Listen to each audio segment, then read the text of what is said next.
আসসালামু আলাইকুম এভরিওয়ান। আমরা সবসময় দুটো হ্যান্ড দিয়েই পুশ আপ মারি, কিন্তু আজকে আমরা ওয়ান হ্যান্ড দিয়ে পুশ আপ মারবো, তাও আবার লেফট হ্যান্ড আবার রাইট হ্যান্ড। দেখবো আমরা লেফট হ্যান্ডে করা মারতে পারি ও রাইট হ্যান্ডে করা মারতে পারি। তাহলে চলুন বেশি কথা না বাড়ি পুশ আপটা করে ফেলি, দেখা যাক কটা করে মারতে পারি।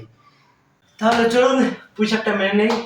একটা লেফট হ্যান্ড আর রাইট হ্যান্ড। প্রথমে আমরা রাইট হ্যান্ড মারবো, চলুন।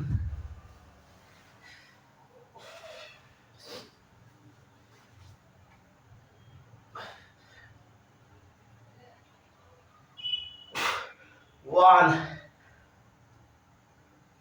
2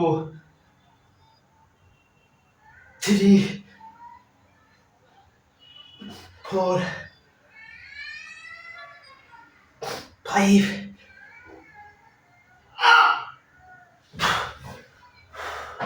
6 ছটা বেশি মারতে পারিনি। এবার দেখবো আমরা লেফট হ্যান্ড দিয়ে কড়া পোশাক মারতে পারি।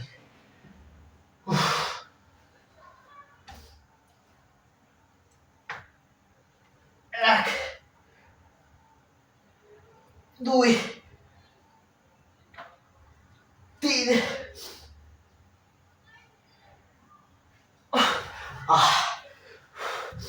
আমরা রাইট হ্যান্ড দিয়ে ছড়া মেরেছি আর লেফট হ্যান্ড দিয়ে চারটে মেরেছি, চারটে তাও পসিবল হয়নি। তাহলে আজকের ভিডিওটা এই পর্যন্ত ছিল।